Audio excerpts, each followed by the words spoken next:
Kenny said there, when he said this was all more than just about water charges, it was one thing he was right about. I want to welcome Paul Murphy down. Can I say something wrong? I want to welcome Paul down. In fairness, it's very commendable what he's been up to high dough, I think, since he's been elected. And he's one of few TDs that hasn't broken election promises and remains to stand with ordinary people in their fight against the water charges and on a broader level on austerity. So I would like to welcome Paul.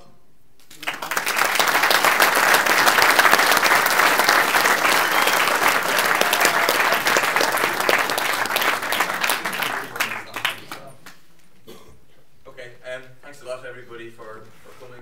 So many people came that I wasn't able to find parking, so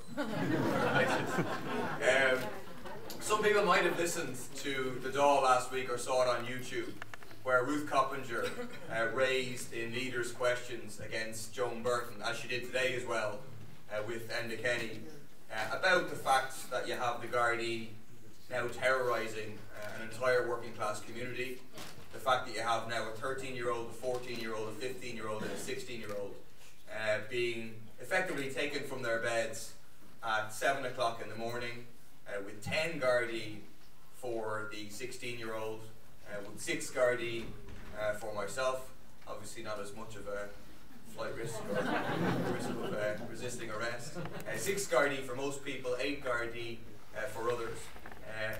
Opposition political activists, member of IRIGI, 3 members, well, 3 elected representatives of the Anti Austerity Alliance, a number of other members of Anti Austerity Alliance in the area.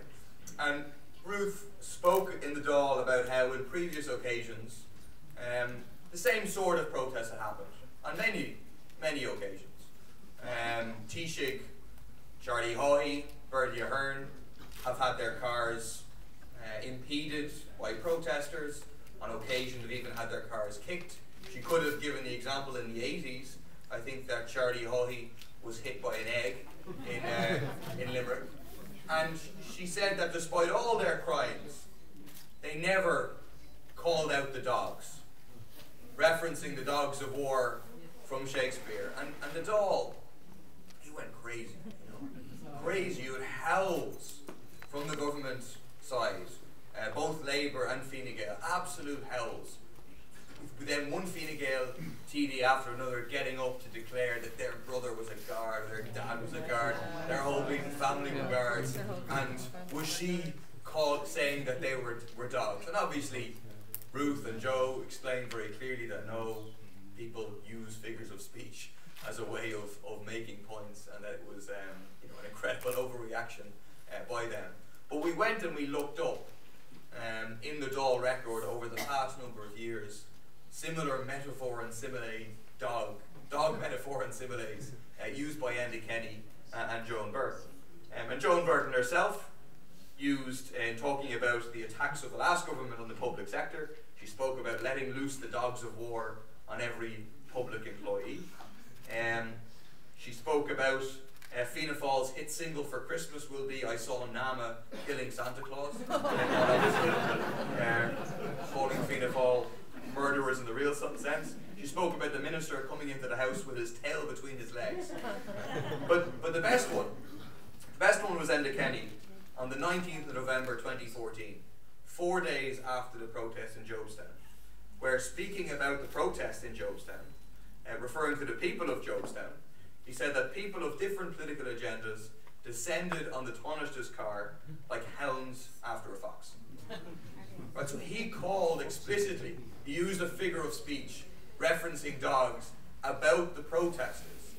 And there was no howls of protest, there was no half apology on behalf of the Taoiseach by the Cllr or the last Cllr. There was nothing, it went by unnoticed. And it's a small point, but it's the point that within the Dáil, there's one rule for us, the small number of TDs who are attempting to be genuine left TDs, represent the interests of the working class, and there's one rule for the vast majority of TDs who are part of the establishment parties. Even today, just like the last time I tried to raise it. The count caller for me, he turned off my microphone when I raised that, and today he told Ruth Coppinger that if she didn't be quiet when the others had gone on much longer, that he'd turn off her microphone. But that's a small point, but it's like a microcosm of society as a whole, whereby outside the Dáil, much more importantly, there's one rule for them and one rule for the rest of us. And so that's why those who have HSBC accounts, illegal tax evasion on a grand scale, they will not have Gardai coming to their door. In all likelihood, nothing will ever happen to them. But if anything does happen, well then just like Michael Fingerton, just like the Ango bankers, and just like corrupt politicians, they'll be arrested by arrangement. So that's the one rule for the elites, for the 1% in our society and their political representatives. Whereas for ordinary people, you have a terrifying experience. Whereby people now, literally, because there's hundreds of people at that protest 4 months ago, and a whole community now is terrified that tomorrow morning at 7 o'clock they'll be the ones to get the knock on the door.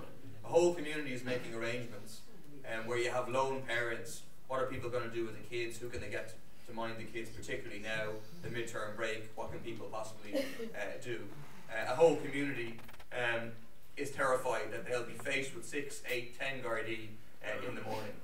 And when we call it for what it is, in the Dáil or anywhere else, when we call it political policing, again they go mad. You know, because again, it's like amazing that this whole water charges crisis, bit by bit, they're almost doing the work of socialists for us, in the sense that they're exposing different aspects of the system. And so the media has been so thoroughly exposed. You know, the fact that Dennis O'Brien is a figure of hate for so many people is a really progressive development in Irish society, because it means people see, in a way they didn't see a year ago or 2 years ago, lots of people, that the media is not some neutral, you know, bringer of the news, bringer of facts to us, that the media has a definite agenda that is informed by either the fact that they're run by the government or the fact that they're owned by corporate interests that are the same corporate interests that are installing water meters, that there's a definite agenda by the media. People see that, and people see it in how the protesters are portrayed, and the kind of demonization that's gone on for a long period of time, and that, like, we the AAA is really in the headlights of for a long time, but it doesn't have the same impact that it would have had 6 months ago, 8 months ago, 10 months ago, because people themselves are making the news, because people involved in struggle themselves, because people have the networks through real life and through social media, whereby they're able to see the reality of what's happening. But that people, the media has been exposed. But what's happening with this political policing is that another, you know, major arm of the capitalist elite in this state and everywhere else, the state, is being exposed. Because everybody, when they think about it, nobody believes the legal fiction that you've got the Dáil over here and they're all independent on the government, and then over here you've got the Gardai, and completely separate over here you have the judiciary. Nobody really believes that, right? But it's a legal fiction that all politicians, all establishment politicians, and even Sinn Féin in the Dáil, when they were speaking about this, they doffed their cap to and said, of course, they're all independent from each other. So it's something that the media pushes and is meant to be the truth, but nobody actually believes. Everybody knows that there's one establishment in this country, that they go to the same schools as each other, that they're all friends with each other, in the same golf clubs as each other, and that they talk to each other. Everybody knows there's one rotten establishment, one rotten system, that has different arms, and sometimes they talk to each other, sometimes they don't. But that's what's happening with the political policing, and it's why they're scared by the use of the term political policing, because it exposes that. Because we're not even saying necessarily that Joan Burton picked up the phone and said, I want my ounce of blood, I want 40 people arrested in Jobstown to make up for the perhaps 3 hours that I was delayed longer than I expected. Or that Francis Fitzgerald did it, or that Andy Kenny did it. And it's not impossible that something like that happened. But it's also quite possible that the tops of the police, of the Gardaí, they're well capable of making political decisions all by themselves. They don't need Joan Burton to pick up the phone. I mean, Noreen O'Sullivan, Commissioner of the Gardaí, appointed by the government just recently, wasn't Commissioner at the time the Jobstown protests happened. And at a recent event where she was at with Joan Burton, she made a comment to the media saying that the tone and sentiment of the anti-water charges protests recently are worrying, which is almost exactly the same comment that Joan Burton said. And so they may or may not have talked about it, they may or may not have agreed to make those statements, but undoubtedly they reflect the same class outlook of the establishment in this society that is really scared about what's happening right now. And so that's one thing that we have to take from the attack that's happening. And it's a very serious attack on democratic rights, and it has to be met by a political response to political policing, with a protest movement, people saying this is not acceptable, the idea that they can just go and round people up. And a challenge to the media as well, because just imagine the media was talking about, I don't know, Venezuela or wherever, and they were saying every morning in one area of Caracas, 5 people are being rounded up, opposition politicians, under 18s being rounded up for participation in a political protest. The media would have, it would be a major story, and you'd have hand-wringing editorials about it and how bad it is, etc. Whereas now, it's basically gone off the media agenda. Since we were arrested on the first day and then the next day, basically they're ignoring the fact that this is happening. So there needs to be a response, and today, for example, we launched a call for a major protest, a Dublin-based protest on Saturday at 2 o'clock at the Garden of Remembrance. But we also should consider what the people in Limerick and the AAA We Won't Pay campaign could do to respond to get the message out there about what's going on and how we can defeat it. But we should take it as a compliment as well. You know, that the reason all of this is happening is because they're scared of us. It's because, precisely as a man said to me on the way in, and people use these words all the time, is that we have them on the run. That they have that sense that they're on the run. That there's a sense they're scared effectively because we're winning. And we're winning on the issue of the water charges. And we have to make sure, and the best revenge we have for all of the attacks that are taking place is to ensure we do beat the water charges. Is we bring down that austerity measure, and then that opens up a struggle to bring down the entire austerity agenda and to fight for a very different system and an end of the rule of the likes of Dennis O'Brien, the bankers and the bondholders. And the context of the attack, it's a couple of weeks after the Irish water deadline. So this was the 3rd deadline, and it came after all these ads and propaganda and scaremongering and everything else. And they built up the deadline, built up the deadline, built up the deadline. And then the deadline came, and then some people may have heard there was a classic car crash radio of Lorraine Higgins from the Labour Party on Morning Ireland, where she said, oh no, it's not a drop-dead deadline, after all, whatever drop-dead deadline is. And Alan Kelly was supposed to say, oh, it was only ever an administrative deadline. And so they were forced to bring in a 4th deadline still in the future. And so that was all an admission by Irish Water and the government that the figures for them are disastrous. Right? Even their figures, their best case scenario is 60% of people have registered. And some of the people who have registered will not pay, but also that 60% slightly exaggerates the level of registration despite everything that has happened. So at the moment, I think we can say that we're winning on the battle against the water charges. But also, we can see from what's happened with the political policing, with the scaremongering, with everything else, that the establishment isn't going to give up lightly on this. Because this is about now people having felt their own power. It's about a threat to the rule of the 1% in this society. And it's about the danger that if water charges falls, everything else can fall with it.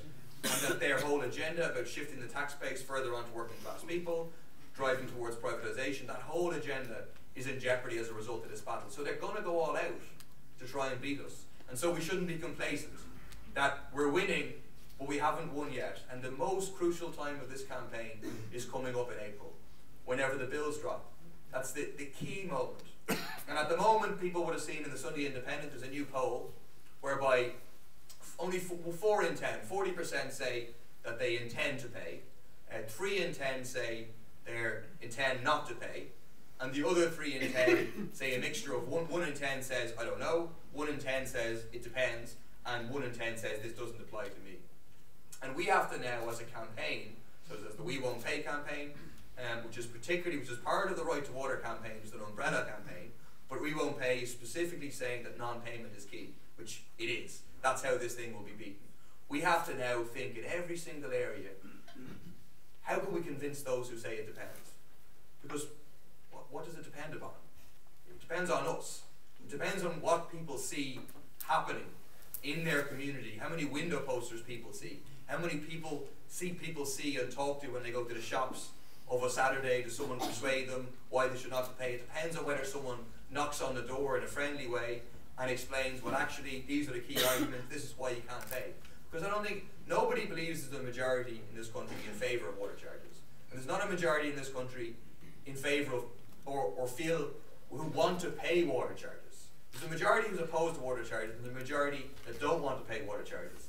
But it's a question of organising as many of the conscious minority that have already decided not to pay, which I presume is pretty much everybody in this room, but then getting those people to get out there with the key messages to convince the other people. And the key messages are there's no penalties, as the legislation currently stands, no penalties for non-payment until July of 2016, so after the next general election. And then it's €30 for one adult household, €60 for a multiple adult household. And that revenue's not involved, and that if we build massive non-payments, say 50% plus, or even something approaching 50%, and we get to a general election, then water charges will be the dominant issue in a general election, and all sorts of parties, Fianna Fáil, etc., will all be making promises to scrap water charges, and water charges can be brought down in advance of or after a general election, but it all hinges on non-payment. And I know kind of the slog of the Saturdays, doing the stalls, talking to people, etc., it can seem like it's not the sexiest activity that we do, like getting arrested or whatever. That's in theory a sexier activity. In reality, it's not really.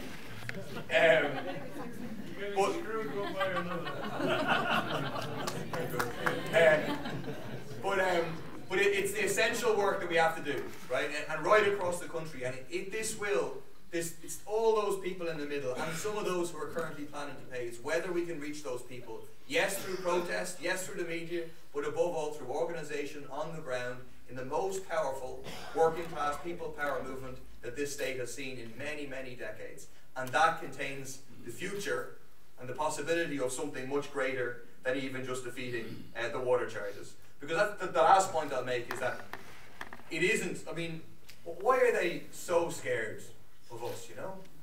I mean, there's 3 AAA TDs in the Dáil, there's a handful of other genuine left.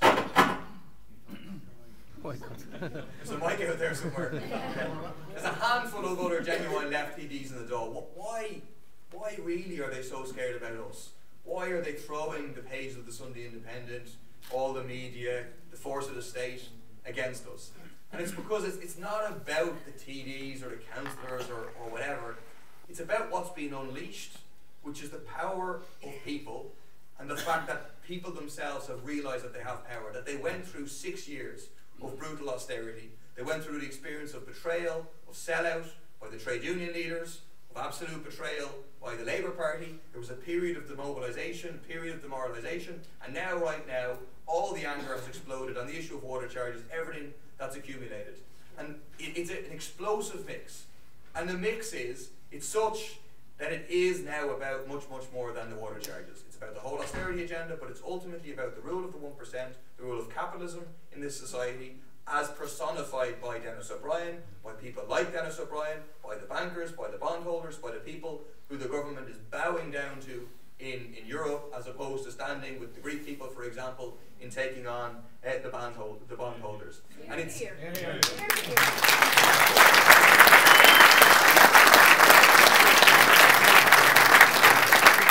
without blowing our own trumpet, right, of the AAA, it's not an accident that they have this assault on a AAA. You know, is it explainable otherwise than by political policing that on the first day you arrest 4 people, 3 of them are prominent public representatives of the Anti Austerity Alliance? And so we have to ask, why is the AAA being targeted in that way? And I think the thing is that it's precisely the idea that differently than Sinn Féin or the vast majority of people in the Dáil, is AAA is different because it bases itself on that power of people outside the Dáil. Because it bases itself on, yes, getting people elected to the council, like we have in Limerick, and done very effectively, using those positions as platforms, but as platforms to organise from below, to understanding that that's where change comes from. It's not just a parliamentary opposition or a council opposition to austerity. It's based on using those positions to mobilise people, and in particular, mass civil disobedience, including people breaking the law, through the likes of non-payment. That's what scares the establishment more than anything else, because you can stand up in the Dáil every single day of the week and make great speeches against austerity and vote against austerity, but they'll always have a majority. But it's outside the Dáil that working class people, the 99%, can have a majority, and that's what the AAA bases itself on. They see that AAA people have been elected and so far have given no indication whatsoever of selling out. And so it's like, even when the media attacks you for defending the right of people to protest, even say in Jobstown originally, the media clearly expected us to kind of back down a little bit and say, well, yeah, you know what I mean, and to try and disown some people or whatever. And the fact that you didn't is kind of an affront to the establishment, which is the political correspondence of the politicians. The whole thing is completely interconnected. They have the same worldview, they represent the same establishment. So the idea that it's a political grouping that is not going to sell people out is a scary idea for the establishment. And the idea that it represents a fundamental break with austerity. Right? And you have to, if you look at, say, the Sunday Independent, right, which represents Dennis O'Brien, obviously they train a lot of their fire on Sinn Féin. And because they have a fear of Sinn Féin, not so much for Sinn Féin, but for the fact the expectations that Sinn Féin's election would raise in people, and that people would say, okay, we want all the promises now to be delivered. But if you watch the Sunday Independent, it's creeping towards becoming not just attacking the Sinn Féin, but increasingly whole pages are devoted to attacking the Anti Austerity Alliance. And it's because there is a difference in terms of fundamentally our attitude to austerity. Because I think the establishment increasingly knows they're scared of what Sinn Féin potentially represents in terms of their support base. But I think they also know there's a large section of the establishment that thinks, okay, we could do a deal with Sinn Féin. That looks at the north, where Sinn Féin is unfortunately implementing really vicious austerity, where Sinn Féin is capable of sitting down around a table with the DUP, with all sorts of arch Thatcherites, and doing deals, and they think, okay, or they look at their position on Irish water and the maintenance of Irish water, and they think, okay, we could probably do a deal with these people, or work out a way to take the hard edges off them, whereas they don't have any sense that something like that could happen with the Anti Austerity Alliance, and it scares them. And the other thing that I think is a very vital context for all these arrests and all the attacks is Greece. I think they look at Greece now and they think, Jesus Christ. And if you listen to Morning Ireland when they talk about Greece, nearly every day they say, well, now it's 2 weeks since Syriza was elected, and they're sticking to their election promises. And like, that's the news, you know, that a party was elected and stick to its election promises.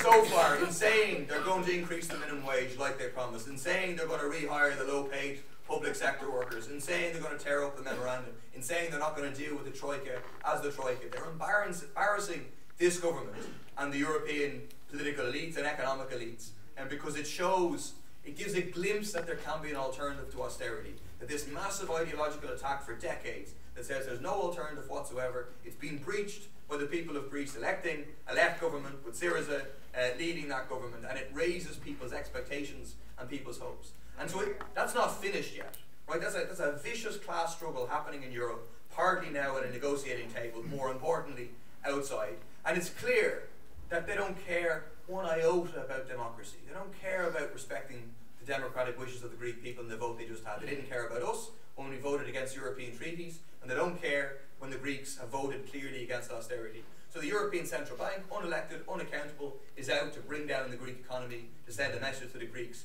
and to send a message to everybody else. The President of the European Commission, he said that there are no democratic choices possible outside of the framework of the European treaties. European treaties are a collection of militaristic, neoliberal, right-wing doctrines which are written down in law, thanks also to our own successive government. So there's going to be a clash, and ultimately there's a choice for Syriza of confrontation or capitulation, and that isn't settled yet. And we have a role to play in terms of giving assistance, mobilising, most best of all by bringing down our own austerity government. But it brings their